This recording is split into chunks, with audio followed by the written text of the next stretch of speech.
Hi student, welcome to UG Success Academy. Student, last video நம்ம பார்த்தோம் motion அப்படின்னு சொல்லிட்டு இதெல்லாம் பார்த்தோம். நேர்கோட்டில் இயக்கம், motion in a straight line, அதே மாதிரிக்கு ப்ரொஜெக்டைல் மோஷன் பற்றி பார்த்தோம், circular motion and rotational motion. எந்தெந்த இம்பார்ட்டன்ட் ஃபார்முலாஸ்லாம் படித்தோன்னா அதுக்கு கீழே வர்ற ப்ராப்ளம்ஸ் வந்து ப்ரீவியஸ் இயர் கொஸ்டின் பேப்பரில் எந்தெந்த கொஸ்டின்ஸ் கேட்டிருக்காங்கன்றத இப்போ ஒரு டாப்பிக்கில் நம்ம வந்து டிஸ்கஸ் பண்ணலாம். ஸோ இப்போ நான் உங்களுக்கு ஒரு ப்ராப்ளம் கொடுத்துருக்கேன். இது வந்து எனக்கு மோஷன் இன் ஸ்ட்ரைட் லைனுக்கு உண்டான எக்ஸாம்பிள். ஸோ இதில் ஃபர்ஸ்ட் கொஸ்டின் ரீட் பண்ணிக்கலாம். எ vehicle travels half the distance with the speed v and the remaining distance with speed 2v.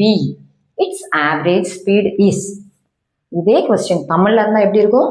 வாகனம் ஒன்று ஒரு தொலைவின் பாதியை v வேகத்தோடும் மீதியுள்ள தொலைவை 2v வேகத்தோடும் பயணிக்கிறது. அதன் சராசரி வேகம் என்பது. ஸோ இது கொஸ்டின் கேட்டிருக்காங்க. இது வந்து 2023 இருக்கிற கொஸ்டின். இந்த கொஸ்டினுடைய ஆன்சரை நம்ம இப்போ பார்க்கலாம். ஸோ இதுலேயே வந்து ரெண்டு என்ன கொடுத்துருக்காங்க, வெலாசிட்டி கொடுத்துருக்காங்க. ஒரு டிஸ்டன்ஸ் எடுத்துக்கலாம். ஸோ அது வந்து என்னது எஸ் டிஸ்டன்ஸ் அப்படின்னு எடுக்கிறோம் அப்படின்னா அவங்க என்ன சொல்லியிருக்காங்க, ஒரு பாதியை s/2 டிஸ்டன்ஸை v வெலாசிட்டியோட என்ன ஆகுது கடக்குதுன்னு சொல்லிட்டாங்க. அடுத்த s/2வை 2v வெலாசிட்டின்னு சொல்லிட்டாங்க. இப்போ நான் என்ன பண்ணுறேன், நமக்கு தெரியும் ஆவரேஜ் வெலாசிட்டி சராசரி வெலாசிட்டிக்கு உண்டான சராசரி திசை வேகத்துக்கு உண்டான ஒரு ஃபார்முலா என்ன இருக்கு, v1 v2 2v1 v2 divided by v1 plus v2. So இதில் v1னா என்ன எடுக்கிறோம், ஃபர்ஸ்ட் வெலாசிட்டி என்னது v கொடுத்துருக்காங்க, v2வா என்ன எடுத்திருக்கோம் 2v அப்படின்றத இப்போ ஜஸ்ட் ஃபார்முலாலாம் அப்படி அப்ளை பண்ணனா என்ன வருது பாருங்க, 2 இன்ட்டு v1க்கு பதிலாக v, v2க்கு பதிலாக 2v divided by v plus 2 times of v. So இதுக்கு ஆன்சர் என்ன வருது, 2 into 2 4, v into v v square, 1 time of v plus 2 times of v வந்து என்னது 3 times of v. vயும் ஒரு vயும் கேன்சல் ஆகுது. ஸோ இதில் உங்களுக்கு ஆன்சர் என்ன வருது, 4v/3. 4v/3 தான் ஆன்சர். ஸோ இதில் என்னது ஆன்சர் வந்து என்னது 4v/3. மோஷன் இன் ஸ்ட்ரைட் லைன் ரெண்டாவது ப்ராப்ளம் பார்க்கலாம். A horizontal bridge is built across a river. A student standing on the bridge throws a small ball vertically upwards with velocity 4 meters per second. So கொடுத்துருக்க டேட்டாவை highlight பண்ணி வச்சுக்கோங்க. A ball strikes a water surface after 4s. The height of the bridge above water surface is. இங்கே g வந்து நம்ம 10 meter per second அப்படின்ட்டு எடுத்துக்கிட்டோம்னு சொல்லியிருக்காங்க. இங்கே அதை வந்து நோட் பண்ணிக்கோங்க. தமிழ் கொஸ்டின்லையும் கொடுத்துருப்பாங்க. ஸோ தமிழ் கொஸ்டின் எப்படி இருக்கு, ஒரு ஆற்றிற்கு குறுக்கே கிடைமட்ட பாலம் ஒன்று அமைக்கப்பட்டுள்ளது. பாலத்தின் மேலே நின்றிருக்கும் ஒரு மாணவன் மேல் நோக்கி செங்குத்தாக ஒரு சிறிய பந்தினை 4 meter per second என்ற திசை வேகத்தோடு எறிகின்றான். பந்தானது நீர் மேற்பரப்பின் மீது 4s நேரத்திற்கு பிறகு விழுகிறது. நீர்பரப்பிலிருந்து பாலத்தின் உயரம். ஸோ இப்போ நான் என்ன பண்றேன்னா, இதுதான் ரிவர் ஆறு எடுத்துக்கோங்க. ஸோ இப்போ என்ன சொல்லியிருக்காங்க, இந்த நீருக்கு குறுக்கே ஒரு கொஞ்சம் மேலே என்ன இருக்கு, பிரிட்ஜ் இருக்கு. அது வந்து கிடைமட்ட பாலம்னு சொல்லிட்டாங்க. ஸோ இதுதான் என்னது பாலம், பிரிட்ஜ். என்ன கொடுத்துருக்காங்க, இங்க ஒரு மாணவன் நிற்கிறான். ஸோ அவங்க என்ன சொல்லியிருக்காங்க, ஒரு ஸ்டோனை தூக்கி போடுறான்.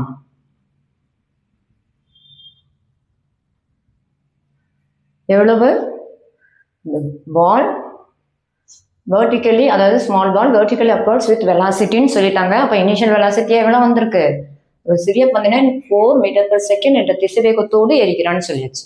அப்போ இந்த இடத்துல இனிஷியல் வெலாசிட்டியை எவ்வளோ கொடுத்துருக்காங்க, 4 meter per second பால் வருது. ஸோ அடுத்தது என்ன சொல்லியிருக்காங்க அப்படின்னா, after 4 seconds t equal to 4 வினாடி, 4 வினாடிக்கு அப்புறம் 4 செகண்ட்ஸ்க்கு அப்புறம் அது என்ன ஆகுது, ரிவரை டச் பண்ணுதுன்னு சொல்லியிருக்கோம். ஓகேவா, ஆஃப்டர் அப்போ இந்த ball strikes the water surface after 4 seconds. இப்போ என்ன கேட்டிருக்காங்க, ஹைட் கேட்டிருக்காங்க. ஜென்ரலி ஹைட்டை நம்ம வந்து ஹச்ன்னு ரெப்ரசன்ட் பண்ணோம்.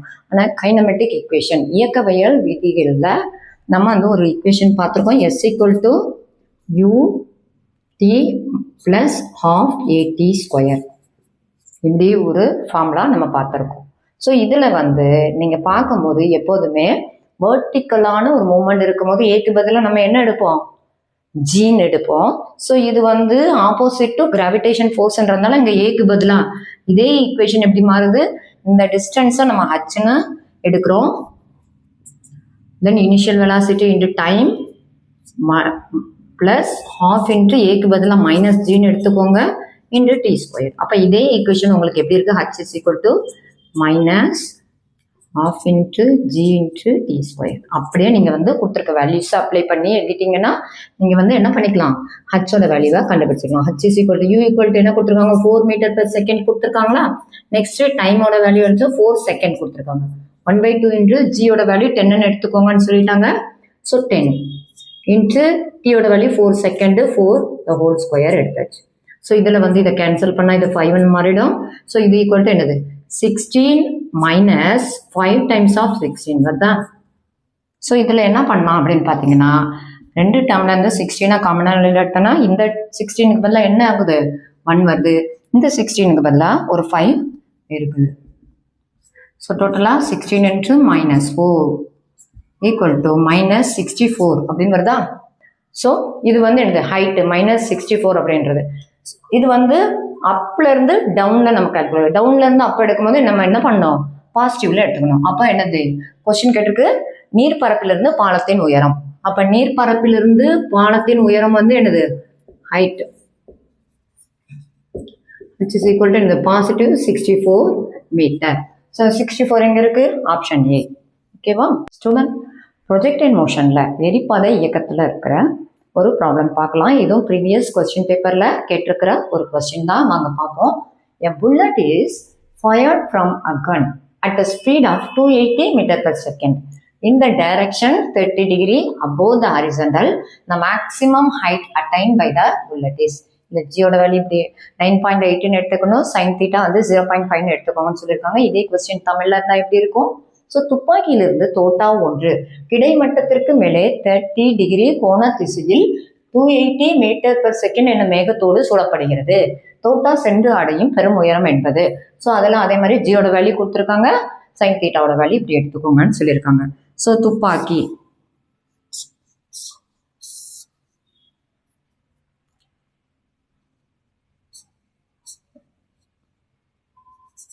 ஸோ அதில் என்ன சொல்லியிருக்காங்க, ஹரிசாண்டல்ல இருந்து 30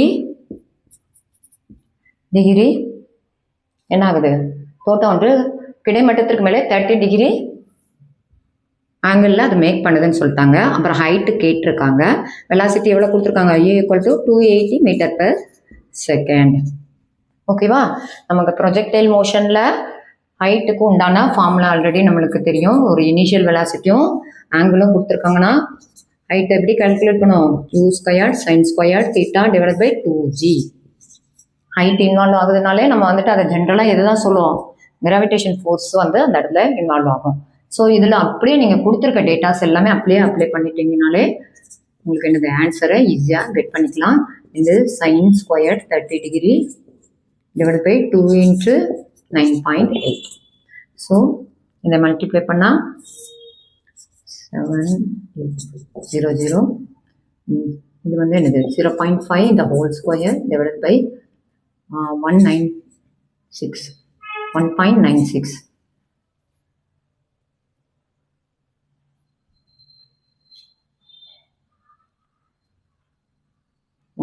19.6 வரும். ஓகேவா, விஷ்வா கொஞ்சம் கட் பண்ண இதில் மட்டும். இப்போ இதில் நீங்கள் அப்ளை பண்ணுறீங்க அப்படின்னா 280 இதை மல்டிப்ளை பண்ணும்போது உங்களுக்கு ஆன்சர் வந்து இது வந்திருக்கும், செக் பண்ணிக்கோங்க. And 0.5 the whole square divided by 2 × 9.8 வந்து வேல்யூ எவ்வளோ வரும், 19.6 வரும். ஸோ இப்போ இதில் பாயிண்ட்டை வச்சு உங்களுக்கு மல்டிப்ளை பண்ண கஷ்டமாக இருக்குன்னா நீங்கள் எப்படி எடுத்துக்கலாம், 78400 இந்த 0.5 × 0.5 0.25 ஸோ 0.25 நம்ம வந்து எப்படி எழுதிக்கலாம் அப்படின்னா 0.25 25/100 எழுதிக்கலாம். அப்படின்னா தான் உங்களுக்கு வந்து ஸ்ட்ரைக் பண்ணுறதுக்கு ஈஸியாக இருக்கும். அதே மாதிரி 19.6 196 divided by 10 எடுத்துக்கோங்க. ஸோ டினாமினேட்டர் வந்தால் மேலே நியூமரேட்டருக்கு போயிடும். அப்படின்னா தான் உங்களுக்கு வந்துட்டு என்னது கேன்சல் பண்ணுறதுக்கு ஈஸியாக இருக்கும். அதனால் நியூமரேட்டர் போயிட்டு ஸோ இந்த இது வந்து 0 ஆகுது, இது 196, இதில் ஒரு 0 கேன்சல் ஆகுது. 196 இதை மல்டிப்ளை பண்ணால் 4 டைம்ஸ் வரும். இது வந்து 784 வந்து 4 டைம்ஸ் வரும். நெக்ஸ்ட் ஒரு 0 இருக்குது, அது போட்டிங்கன்னா 4 × 25 100, 100 × 0 becomes 1000. ஸோ ஹைட் வந்து என்ன வருது 1000 தான் ஆன்சர். ஸ்டூடெண்ட் ப்ரொஜெக்ட் இன் மோஷனில் நம்ம அடுத்த ப்ராப்ளம் பார்க்கலாம். A bullet from a gun fired on a rectangular wooden block with velocity u. When bullet travels 24 cm through the block along its length horizontally, velocity of bullet becomes u/3. Then it further penetrate into the block in the same direction before coming to rest exactly at the other end of the block. The total length of the block is. First இந்த கொஸ்டினை read பண்ணும்போதே நீங்கள் என்ன பண்ணிக்கணும், நல்லா புரிஞ்சுக்கணும். இதே question கமெண்ட்ல எப்படி இருக்கு, துப்பாக்கி ஒன்றிலிருந்து நான் அப்படி எக்ஸ்பிளனேஷன் கொடுக்குறேன், பார்த்துக்கோங்க. துப்பாக்கி ஒன்றிலிருந்து u திசை வேகத்தோடு ஒரு புல்லட்டு வருது. u திசை வேகத்தோடு ஒரு தோட்டா செவ்வக மரக்கட்டை, இதில் ஒரு உடன் பிளாக் இருக்கு. ஸோ செவ்வக மரக்கட்டை என்ன, அது செவ்வகம்னு சொல்லிட்டாங்க. ஸோ இது வந்து நம்ம கொஞ்சம் பெருசாக ட்ரா பண்ணிக்கலாம். ஸோ அவங்க என்ன சொல்லியிருக்காங்க, சுடப்படுகிறது. தோட்டா கட்டத்தில் கிடைமட்ட திசையில், அதாவது ஹரிசண்டலாகவே வெயிட் பண்ணுங்கம்மா இருக்குது அப்படின்னா இது ஹரிசண்டலாகவே அது வந்து இது உள்ள பெனிட்ரேட் ஆகுதுன்னு சொல்லியிருக்காங்க. கிடைமட்ட திசையில் அதன் நீளத்தின் 24 சென்டிமீட்டர், நல்லா 24 சென்டிமீட்டர் உள்ள ஃபுல்லாக வந்துட்டு இந்த புல்லட் போயிடுச்சு. ஸோ இதை வந்து நான் x1 டிஸ்டன்ஸ்னு எடுத்துக்கிறேன். பயணித்த நிலையில் அதன் திசை வேகம், இப்போ இதோட திசை வேகம் எப்படி மாறுது, u/3. அப்போ அது வரைக்கும் அது எப்படி இருந்திருக்கு, யூவா இருந்திருக்குன்னு அர்த்தம்.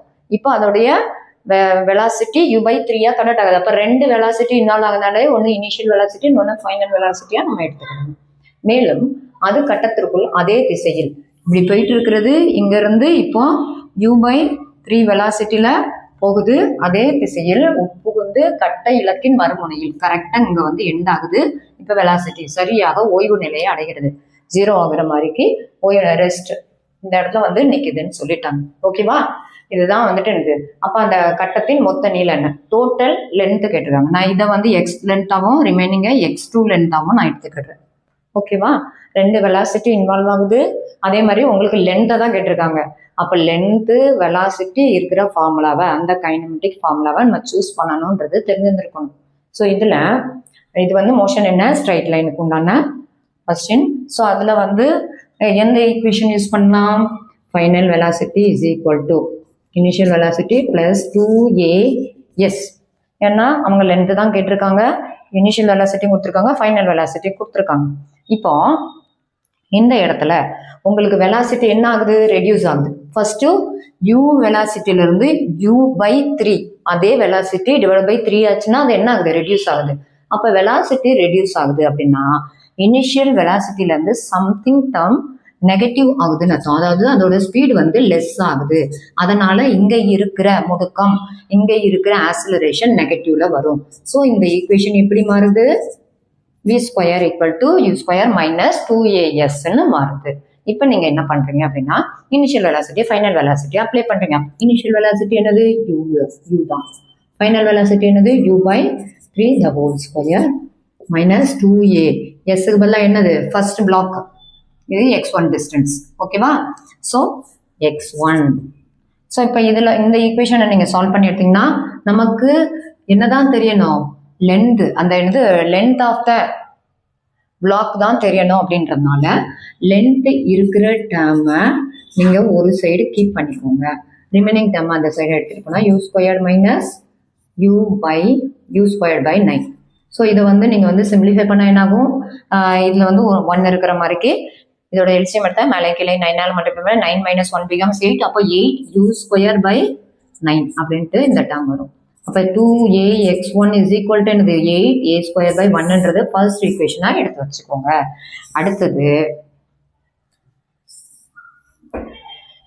அடுத்தது இப்போ இது வந்து என்னது 2 லென்த் இருக்கு. ஃபர்ஸ்ட் லென்த்துக்கு நான் ஒரு ஈக்குவேஷன் எடுத்துட்டேன். இப்போ ரெண்டாவது லென்த்துக்கு அதே ஈக்குவேஷன் தான், அதே மாதிரி நீங்கள் வந்து எழுத போறீங்க. ஸோ சேம் திங், ஆனால் இன்ஸ்டெட் ஆஃப் x1க்கு பதிலாக என்ன எழுத போறீங்க, x2ன்னு எழுத போறீங்க. ஓகே, நம்ம பார்க்குறோம் அப்படின்னா x ஸ்கொயர்டு x ஸ்கொயர்டு இல்லை x2 நம்ம எடுத்தோம்னா ஸோ அதில் வந்து இனிஷியல் வெலாசிட்டி என்ன இருக்கு u/3, ஃபைனல் வெலாசிட்டி 0. ஃபார்முலா படி என்னது final velocity is equal to initial velocity minus 2as பதிலாக அங்கே x2. செகண்ட் லென்த் நம்ம எடுக்கிறோம். இந்த ஃபைனல் வெலாசிட்டி என்னது 0, இனிஷியல் வெலாசிட்டி என்னது u/3 the whole square minus 2 into a into x2. நம்மளுக்கு லென்த் தான் தெரியணும். ஸோ என்ன பண்ணுறீங்க, லென்த் இருக்கிற டேர்மை ஒரு சைடில் கீப் பண்ணிட்டு ரிமைனிங் டேர்ம் எடுத்தோன்னா இது என்ன ஆகுது u ஸ்கொயர்ட் பை 9. இது ரெண்டாவது ஈக்குவேஷனாக எடுத்துக்கோங்க. எதுக்குன்னா நமக்கு லென்த்து தான் தெரியணும். இப்போ இந்த ஈக்குவேஷனில் எவ்வளோ அன்னோன் டேர்ம் இருக்குன்னு நம்ம பார்க்குறோம். அன்னோன் டேர்ம் அதே மாதிரி காமனாக இருக்கிற டேர்ம்ஸ்லாம் ஏதாவது இருக்கான்னு பார்த்தா u காமனாக இருக்குது, a காமனாக இருக்குது. அதே மாதிரி அன்னோன் டேர்ம்ஸ்னா x1 அண்ட் x2. இதில் வந்து x1ஓட வேல்யூ நமக்கு தெரியும். இந்த பிளாக்ல ஃபர்ஸ்ட் 24 சென்டிமீட்டர், அப்புறம் தான் x2 லென்த் அப்படின்றது நமக்கு தெரியும். ஸோ இதில் ஒன்லி x1 மட்டும் தான் நமக்கு வந்து x2 மட்டும் தான் தெரியணும். x1க்கும் வேல்யூ இருக்குது அப்படின்றதுனால நீங்கள் என்ன பண்ணுறீங்க அப்படின்னா ஈக்குவேஷன் 2/1 அல்லது 1/2 அதோட ரேஷியோ எடுத்து அதில் உள்ள x2ஓட வேல்யூ கண்டுபிடிச்சிட்டிங்கன்னா ஈஸியாக போயிடும். ஸோ நான் என்ன பண்ணுறேன், ஈக்குவேஷன் 2/1 போடுறேன். ஸோ 2/1 போட்டால் என்ன ஆகும், 2ax2 divided by 2ax1 is equal to u squared by 9 divided by u squared 8u squared by 9. So இப்போ இந்த ஈக்குவேஷன் எப்படி மாறுது பாருங்க, 2a கேன்சல், அதே மாதிரிக்கு u ஸ்கொயர்டும் கேன்சல், டினாமினேட்டர் மேலே நியூமரேட்டர் போயிடும். ஸோ அந்த இதில் இருக்கிற 9 ஆல்சோ கேன்சல் ஆகிடும். ஸோ 1/8 இஸ் ஈக்குவல் டு என்ன ஆகுது x2 அதாவது x2 by x1 equal to 1/8ன்னு வருது. x2ஓட வேல்யூ அப்போ இது என்னது x1/8. x1ஓட வேல்யூ ஆல்ரெடி கொடுத்துருக்காங்க, என்னது 24 கொடுத்துருக்காங்களா, 24/8ன்னு அப்ளை பண்ணால் விச் இஸ் ஈக்குவல் டு என்னது 3. அப்போ இந்த பிளாக்ல ஃபர்ஸ்ட் லென்த் 24னா ரிமைனிங் லென்த் என்ன வருது 3 வருது. ரெண்டையும் ஆட் பண்ணால் என்ன ஆகுது, அப்போ x1 + x2 தான் என்னது total length of the block. So 24 + 3 becomes என்னது 27. ஸோ ஆன்சர் என்னது 27 சென்டிமீட்டர். ஸ்டூடெண்ட் லாஸ் ஆஃப் மோஷன்லேருந்து கேட்டிருக்கிற ஒரு ப்ரீவியஸ் இயர் கொஸ்டின் பேப்பரில் உள்ள அந்த கொஸ்டினை இப்போ பார்க்கலாம். Calculate the maximum acceleration of a moving car so that a body lying on the floor of the car remains stationary. The coefficient of static friction between the body and the floor is equal to 0.15. G equal to 10 meter per second square எடுத்துக்கணும்னு சொல்லிட்டாங்க. இதே question தமிழ்ல எப்படி கேட்டிருப்பாங்க, முடுக்கத்தோடு நகரும் ஒரு சிற்றுந்தின் தரை பாகத்தில் ஒரு பொருள் நிலையாக அமைந்துள்ளது. பொருள் மற்றும் தரைக்கு இடைப்பட்ட நிலையில் உராய்வு குணகம் 0.15 என கொடுக்கப்பட்டுள்ளது. சிற்றுந்தின் பெரும முடுக்கத்தை கணக்கிடுக அப்படின்னு சொல்லியிருக்கு. அப்போ என்னன்னா ஒரு ஸ்டாட்டிக் ஃப்ரிக்ஷன் இந்த இடத்துல இருக்குன்னு சொல்லியிருக்காங்க. ஜென்ரலாக பெருமம்னா இந்த முடுக்கம்னா ஆக்சிலரேஷன், பெருமம்னா இது மேக்சிமம். ஆக்சிலரேஷன் மேக்சிமமாக இருக்குன்னு சொல்லியிருக்கு. ஸோ அது வந்து எங்கே இருக்குது, ஃப்ளோருக்கும் அந்த பாடிக்கும் நடுவில் இருக்குன்னு சொல்லியிருக்கு. ஸோ அப்போ பார்த்தீங்கன்னா அந்த ஃப்ரிக்ஷன் இன்ட்டு என்னது கிராவிடேஷன் ஃபோர்ஸ் அப்படியே எடுத்துக்கிட வேண்டியதான். ஆல்ரெடி ஃப்ரிக்ஷனோட வேல்யூ எவ்வளோ கொடுத்துருக்காங்க, 0.15 கொடுத்துருக்காங்க. 0.15 இன்ட்டு கிராவிடேஷன் ஃபோர்ஸ் வந்து என்னது 10. டைரெக்டாக நீங்கள் மல்டிப்ளை பண்ணால் இது என்னது ஆன்சர் நீங்கள் கிடச்சிடும். முடுக்கத்துக்கு உண்டான ஃபார்முலா வந்து என்னது metre per second square. So டைரெக்டாக ஆன்சர் வந்து என்னது 1.5 மீட்டர் per second ஸ்கொயர் தான். ஸ்டூடெண்ட் ரொட்டேஷனல் மோஷன்ல இருந்து கேட்டிருக்கிற ப்ரீவியஸ் கொஸ்டின் பேப்பர்ல உள்ள கொஸ்டினை பார்க்கலாம். The ratio of radiation of gyration of a solid sphere of mass m and r about its own axis to the radius of gyration of the thin hollow sphere of same mass and radius about its axis கேட்டிருக்காங்க. So ratio கேட்டிருக்காங்க எதுக்கும். So இதே question தமிழில் இருக்குன்னா எப்படி இருக்கு, M நிறை மற்றும் ஆர் ஆரம் கொண்டதொரு திண்ம கோளம் அது என்னது? திண்மகோளம்னா சாலிட் ஸ்பியர். அதற்கு உரிய அச்சை பொறுத்து பெரும் சுழற்சி ஆரத்திற்கும் சமநிலை மற்றும் ஆரம் கொண்ட உள்ளீடற்ற கோளம் ஹாலோ ஸ்பியர். ஸோ கோளத்தின் அச்சை பொறுத்த சுழற்சி ஆரத்திற்கும் இடையிலான விகிதம் என்பதுன்னு கேட்டிருக்காங்க. ஸோ இதில் நமக்கு வந்து டைரக்டா radiation of gyration of solid sphere அது அப்படியே நம்ம எடுக்கலாம். ரேடியேஷன் ஆஃப் கைரேஷனை நம்ம வந்துட்டு இந்த சிம்பிளில் ரெப்ரசன்ட் பண்ணோம். ஒன்று சாலிட் ஸ்பியர் பை திண்மகோளம் பை, அதே மாதிரி ரேடியேஷன் ஆஃப் கைரேஷன் ஃபார் காஃபான்னு சொல்லுவோம். Radiation of gyration for hollow sphere, உள்ளீடற்ற கோளம். ஸோ இதை எடுத்தோன்னா நம்ம வந்துட்டு என்ன பண்ணலாம் அப்படின்னா அதுக்கு ஒரு ஃபார்முலா இருக்குது. ஸோ என்னது? Root of 2/5r divide by root of 2/3r. So இதில் எதெல்லாம் கேன்சல் பண்ணலாம்? ஆர் கேன்சல் பண்ணிடலாம். இது ரூட்டுக்கு வெளியில் தான் இருக்குது. அதே மாதிரிக்கு இப்போ இருக்கிற டேர்ம் எடுத்தோன்னா நம்ம ஒரே ரூட்டுக்குள்ளே எடுத்துக்கலாம். 2/5 டிவைட் பை 2/3.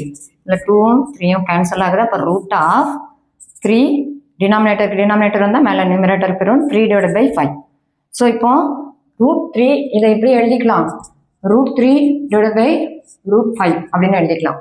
பட் இங்கே வந்து என்னது? அந்த ரேஷியோ இல்லை.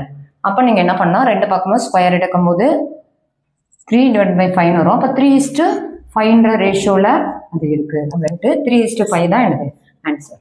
ஸ்டூடெண்ட் இது 2023ல் நீட் கொஸ்டின் பேப்பரில் கேட்டிருக்கிற இந்த மோஷன் நான் ஆல்ரெடி உங்களுக்கு என்னெல்லாம் சொல்லியிருந்தேன். Motion in straight line, projectile motion, circular motion and rotational motion.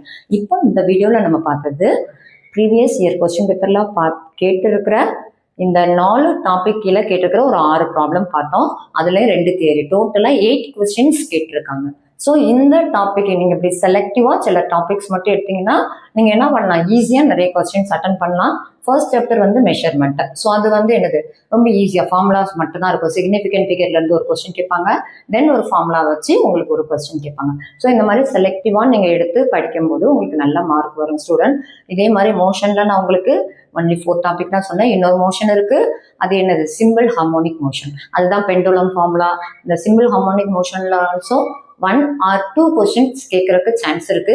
So அது வந்து வேவ் நேச்சர்ல இருக்குன்றதுனால நான் அதை வந்து உங்களுக்கு இதுக்கு கீழே சொல்லி கொடுக்கல ஸ்டூடெண்ட். அதை வந்து செப்பரேட்டா நான் உங்களுக்கு வந்து வீடியோ போடுறேன். அடுத்த வீடியோவில் இன்னும் ஒரு இம்பார்ட்டண்ட்டான டாப்பிக்கை வச்சு எவ்வளோ ப்ராப்ளம்ஸ் நம்ம அட்டன் பண்ண முடியும் அப்படின்றத நம்ம பார்க்கலாம். Thank you students.